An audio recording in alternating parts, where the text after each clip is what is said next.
Welcome to our next presentation in the video series, Does God Exist? In the previous couple of videos, we've looked at the viewpoints of beginnings. We started with the philosophical assumption that you're willing to admit reality. That's all we're doing. We're not coming from a biblical perspective. We're not coming from the perspective of a preacher. I'm not a preacher. I'm a science teacher. But we're assuming reality. I think it's important to keep in mind the fact that this is not a discussion of absolute proof. You know, absolutely, you can't prove to me you exist. If you want to play those kinds of games, somebody says, well, look at me. And I say, well, how do I know you're not just a fancy hologram? Maybe we're looking at virtual reality.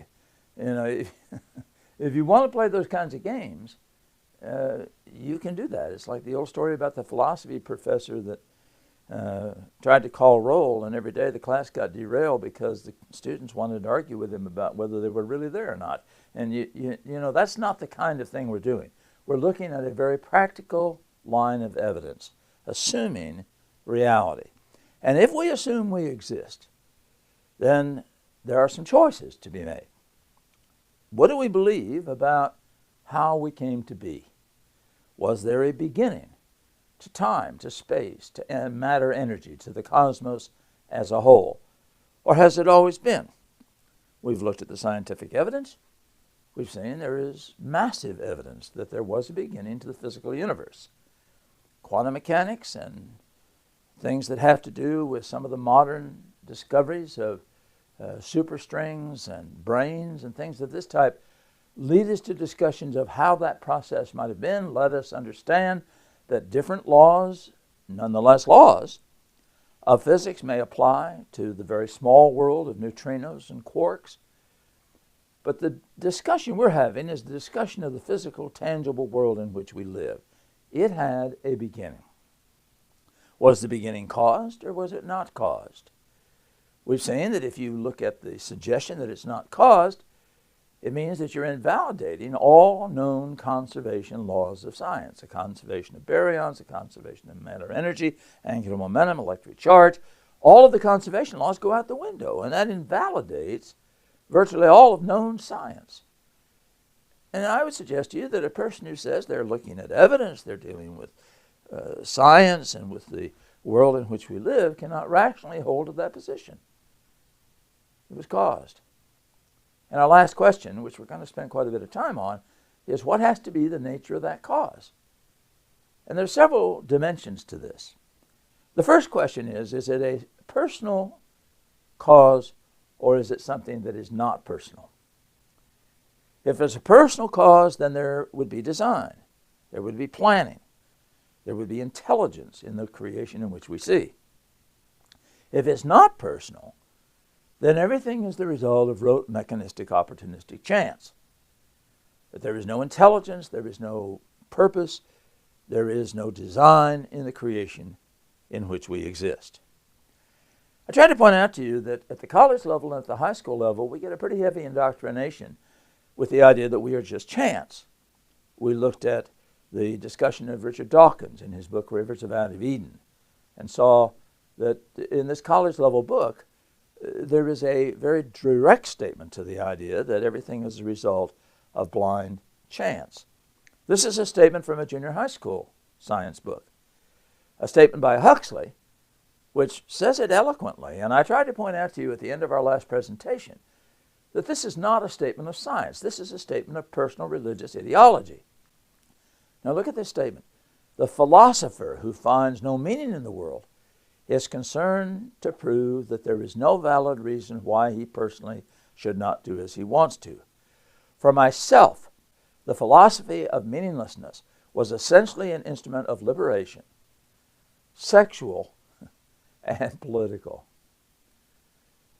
You want to justify a sexual lifestyle? Get rid of any notion of God. I've had students in college lectureships come up to me sometimes and say, you know, I really can't argue with anything you said, but I don't want to change my living arrangement. In other words, they want to justify a sexual lifestyle by denying the concept of there being design and purpose in the creation. Politically, you can embrace anything if you reject the concept of us having a purpose to exist.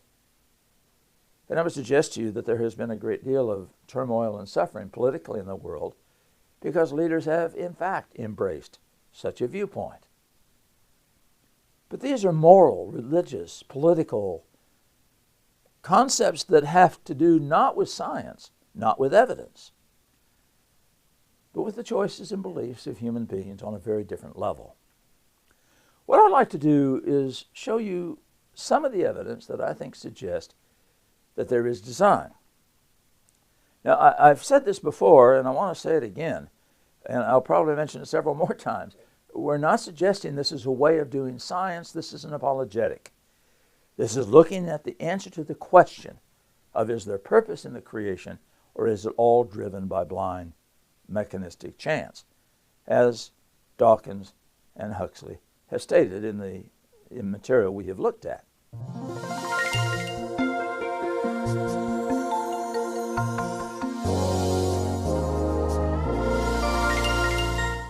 The first example I want to deal with is what I call intuitive design. Now, by intuitive design, we mean there's no mathematical treatment here. There's no sophisticated discussion in terms of quantitative analysis. We're simply asking you to look at this and consider the possibilities. And one of the areas where this just blows your mind, and you have to wonder at it no matter what your viewpoint is about these two issues, is the questions related to migration. One of my favorite examples is the Arctic tern. Here is a relatively small bird that travels every year from its summering areas in the northern part of the United States and Canada to the southern end of South America. That's a distance of 12,000 miles one way. So every year this bird is flying 24,000 miles round trip. The question is, how do they do this? How do they make this migration? Now, you know of other examples we could talk about, but right now let's just take a look because there's been a great deal of experimentation involved at the Arctic tern.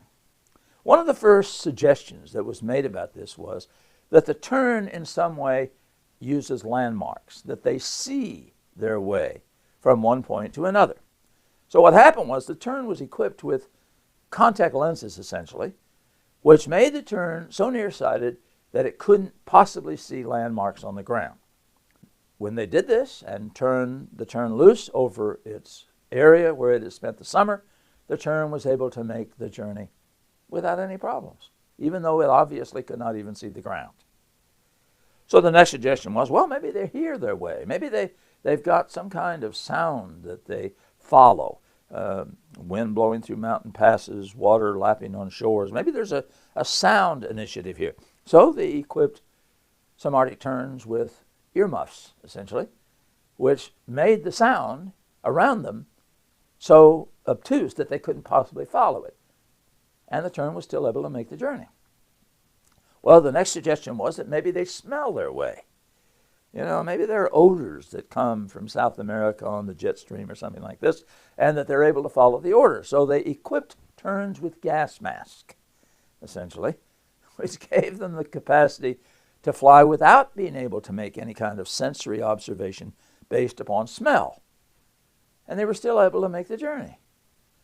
Well, then the next suggestion was, well, maybe they're using the Earth's magnetic field. We know that almost all living things have magnetic domains in their brains or in other parts of their anatomy which enable them to do some navigation. So the idea was, well, maybe they're using the Earth's magnetic field. So they put magnetic scramblers on the tern. And the tern still was able to make the journey. So now the question became, well, are they learning to do this? Maybe it's something that the parents teach the baby how to do, how to fly. And maybe it's just been passed on from generation to generation. So they did some interesting experiments. They took an Arctic tern that had been hatched in a laboratory. This bird had never seen another Arctic tern. And they took the tern to the northern areas in the first summer. And in the fall of the year, when all the other terns had left and had already gone south, they took the baby tern with a radio transmitter on its back, and they released it over the place where it had been found as an egg. You know what happened? The tern took off. It flew along the same route that its parents had flown, and it landed not far from its original mother and father on the southern edge of South America just a short time later. So you obviously can't talk about learning. And when you look at all the experiments that have been done with the tern, the consensus now is that they don't have just one sense that enables them to make this journey, but that all of those senses that we have talked about, sight, sound, magnetic field, odors, that all of these things are a part of their capacity to make the journey, and it is a part of their genetic makeup. Now the question is, how does it become programmed into their genes? You have to realize that this process of being able to make the journey is indigenous to a variety of different animals, and it has some very definite purposes involved in it. It's just not a matter of nesting areas, it's also a matter of food. It's also a fact that the Arctic tern supplies and supports more than one ecosystem. The tern supports areas in the far north where the eggs are used as a food source for many different animals, including the Arctic fox. The tern provides fertilizer for plants because the soils in those areas are extremely deficient of minerals. The tern is a vital part of not only the system in the far north, but also in the far south. You see, logic would say, well, there's no reason for the tern to fly 12,000 miles. If all they're trying to do is to get away from the cold, why don't they stop in Miami like everybody else does? I mean, there's no reason to add 6,000 miles to the journey if all you're trying to do is to get away from the cold. But they provide for the two ecosystems very far apart by making the journey. There is a logical reason for it. It does not involve learning, because as we've indicated, the experiments have shown that they can do it whether they've had contact with the parents or not. It does not involve any kind of survival technique, because they wouldn't have to go all the way to the South Pole, essentially, to get away from the cold. They could stop in tropical areas. I suggest to you there's a logic, there's a reason, there's a purpose, there's a design in them making this journey. Now, there are smaller forms of life that do this in incredible ways. I'm sure you've heard about the monarch butterfly. Here is a very small insect that has learned to do this by a very similar type of process. The butterflies spend their winter in a very small area in Mexico. And if you've read National Geographic or the Smithsonian Magazine, there have been many discussions about the ecological concerns of what's happening in the nesting areas of the butterflies. What many people don't realize is that these butterflies come from widely different areas. Many of them come from the eastern United States and even into Canada.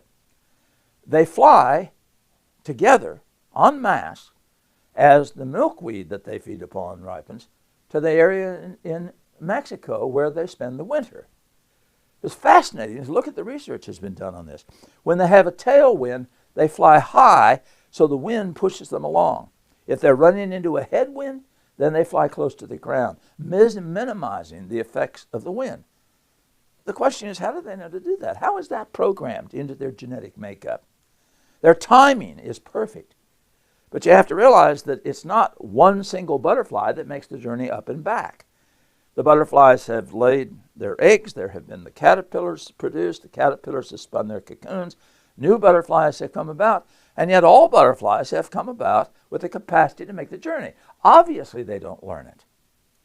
Obviously, the senses that they use must again be multiple. But unlike the tern, they have a different set of criteria. In this case, how they fly relative to the wind, the speed at which they move, and their food sources. All of those things are a part of their migratory journey. Salmon, who apparently primarily use smell as a basis of locating their parent stream, do a very similar thing. The number of animals that do things by migration is absolutely huge. And there have been wonderful, wonderful books. There have been wonderful television programs dealing with the migration process and how this is built into the genetic material of the animals to be able to do it successfully, not only providing for them, but providing for the ecosystem. When I was in Alaska, I learned firsthand how important salmon migration is to the entire ecology of Alaska. The food sources for the bears, the materials that are necessary for the plants to grow. Without the salmon, the ecosystem as a whole would not survive. I suggest to you there's purpose here. There's intelligence there. To try and formulate a chance model to do this is extraordinarily difficult. I didn't say impossible. Obviously, people have given explanations based upon chance. But I suggest to you there's an intuitive evidence of design, that as you watch this happen, you have to ask yourself, can this really be something that is developed on the basis of chance? Some will say yes. I suggest the answer is no. Let me give you another example. There's two basic kinds of mammals. One kind of mammal is a mammal like me, a placental mammal. A placental mammal is one in which the baby is born basically fully formed, but basically helpless. I developed for 9.5 months inside my mother.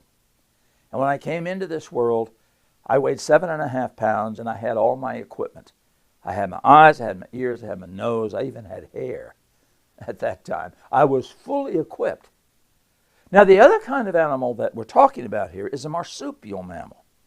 And the classic example is the kangaroo. When you see a picture like this with a baby in the mother's pouch, that's not a baby. As a matter of fact, essentially that's a teenager. When a baby kangaroo is born, the kangaroo is very, very small. Incidentally, when I was in Australia, one of the things that was kind of fun was to watch the mother trying to kick the baby out of the pouch. You would see the mother hopping around and the baby in pursuit. If the mother made the wrong turn, the baby would dive into the pouch. And you could just see a pained expression on the mother's face as the baby landed in the pouch. And she would just sit down and say, well, I'm not moving until you get out of there. But of course, he's looking for a free meal. And you have to look at this and just feel for the mother in this situation. But again, when the baby was born, it wasn't anything like that. A baby kangaroo looked something like this. Instead of developing for 9.5 months, it has been developing for approximately 5 weeks. And it comes into this world as a helpless fetus. Well, not exactly helpless. I mean, here is an actual picture of a baby kangaroo at birth sitting next to a normal Indiana wasp. I want you to notice something. He has no functional eyes, no functional ears, no functional tail. He is virtually helpless. You know what he has to do in that condition? He has to crawl over 10 times his body length vertically up the stomach of a mother until he locates the top of her pouch. Here is a picture, an actual picture of a baby kangaroo at the instant of birth.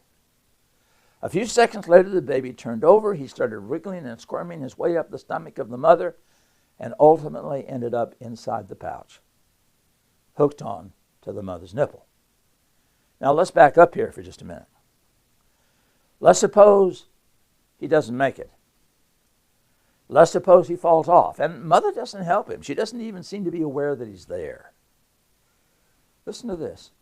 If the baby doesn't make it into the pouch, he has a baby brother or a baby sister already conceived, already developing inside the mother that would be born within 3 to 5 weeks. If he does make it into the pouch and starts drawing milk from the mother, baby brother or sister will go into a state of suspended animation and will develop no further until he's out of the pouch. Now, if he goes 2 days and dies of a congenital deformity, at that point, baby brother or sister will resume their development. If he goes 5 weeks and dies of a disease, at that point, baby brother or sister will resume their development. If he goes 9 months and leaves on his own steam, at that point, baby brother or sister will resume their development. There is always a baby waiting in the wings. The female kangaroo is perpetually pregnant. And ladies, if that doesn't give you a nightmare, nothing will. You engineers thought that you thought up the first backup system. Here's a backup system that defies anything man's ever done, And engineers will be the first ones to tell you that backup systems are much more difficult to engineer than primary systems. By the way, in the United States, we have an animal that's very similar to this, the possum. And it's important to realize when you deal with the possum that you're dealing with an animal that has very much the same characteristics. But by the way, I'm still not done with the kangaroo. Did you notice in this picture that there are two nipples? The nipple the baby is on is a low-fat milk nipple. The larger nipple there is a high-fat milk nipple, which is some 20% higher in fat content than the small nipple.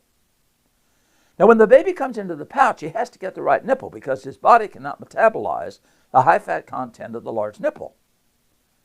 No problem. The high-fat nipple is so large, he can't get it in his mouth. He always gets the right nipple. Well, then how do you make him switch? Well, when the baby gets big enough to be able to handle the high-fat content, he's larger and his weight is pushing down on the bottom of the pouch.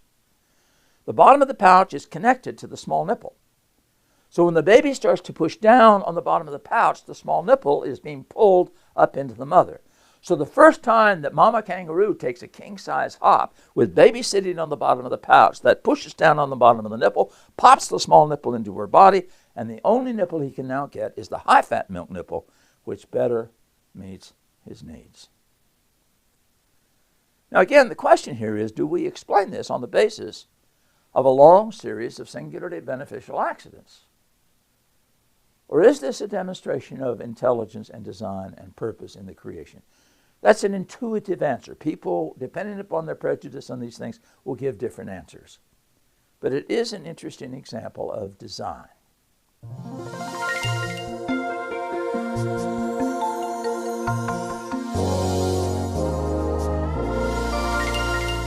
Now, we've just talked here for a few minutes about one simple illustration of design on an intuitive level, and that is instinctive behavior in migrations, or in the case of the kangaroo, in reproduction. There are literally thousands of examples like the ones I have shown you. And as a matter of fact, we have a couple of books that are available upon request. These can be borrowed free of charge. They are called Dandy Designs. And at the time we're making this presentation and these videos, we have 4 versions of these. We'll probably have a 5th one here very shortly. And these books contain, each of them, over 100 examples like the 2 I've just shown you. We have a series of presentations on the web. The website is dandydesigns.org, and they give you examples like the ones that we have been looking at. And you are welcome to go there and look at those. You're welcome to print them out or to use them in any way that you might wish to use them. We have in our printed materials, first of all, bibliographical sources that give you examples of this. There's books like The Mystery of Migration that go in detail into some of the things that I have tried to present to you here, and these bibliographies are available upon request. We also have a children's series that deals with this on the level of a child, and a children's website, ScienceTerrific.org. And if you're interested, we have a book that puts this material into a form that can be studied at your own leisure. It puts all of our discussion together. It's called The Source. We have a high school level version, we have a college level version, and you can borrow the book free of charge. All you need to do is to contact us for any of the materials that we have in the program. We also have a bi-monthly journal that helps you stay current in the things about which we're talking. If you'd like to be on our mailing list, you can contact us and we'll be glad to add you to our monthly publication list. Here is our address that you can use to contact us. We hope to hear from you. Now, we've looked at intuitive examples. The next thing we want to look at in our next presentation is architectural examples.